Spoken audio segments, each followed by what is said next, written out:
কিনি নাই, দুইজন আমাকে উপহার হিসেবে দিচ্ছেন 2টা ট্রাক্টর দিয়ে। আমরা এলজিডির কাছ থেকে আসেন, এলজিডি উনি আমাদের একজন ইঞ্জিনিয়ার, ওনাদের অ্যাকশনের কাছ থেকে আমরা শুরু করিতেছি মহান আল্লাহর নামে, যিনি পরম করুণাময় এবং অত্যন্ত দয়ালু। আমার গর্ত আমিই ভরাট করব, এই জন্য সবার দিকে তাকাই থাকবো না। আমি এমপি হওয়ার পর আমার যতগুলো রাস্তা আছে সবগুলা রাস্তা দেখা যাচ্ছে যে প্রথম সপ্তাহে ছোট গর্ত হয়, পরে কয়েক সপ্তাহ সময়ের ভিতরে অনেক বড় গর্ত রাস্তা চলাচলের জন্য অনুপযোগী হয়ে যায়।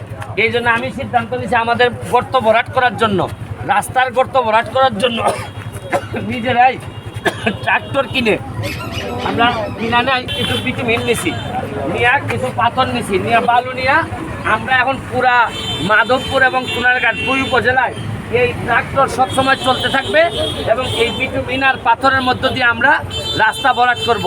আমার একটা বিশ্বাস যে শুনেন, কাশি যদি ঠিক মতো আপনি চিকিৎসা না করেন তাহলে এই কাশি কিন্তু হাঁপানিতে রূপান্তরিত হয়।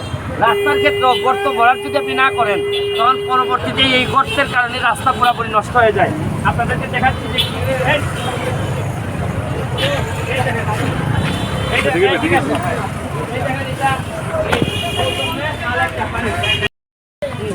এই যে এই গাড়িটার মধ্যে থাকবে, এই যে দেখেন এটা হচ্ছে পাথর আছে আর বিটুমিনেরটা কই জন্য ধন্যবাদ জানাচ্ছি আমাদের হবিগঞ্জের অ্যাকশন মহোদয়কে, যে উনি আমার বিটুমিন দিয়ে সহযোগিতা করার কারণে এখন আমার এলাকার যে রাস্তার গর্ত এইটা,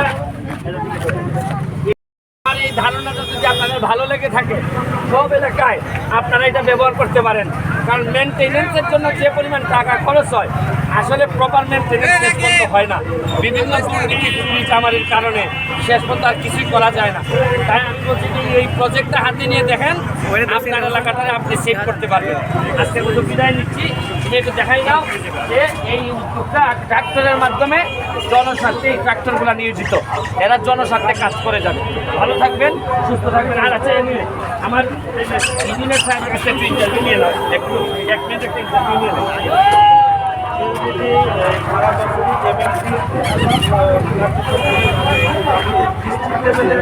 একটা খুব বরাদ্দ আছে, এখানে ডিস্ট্রিক্টের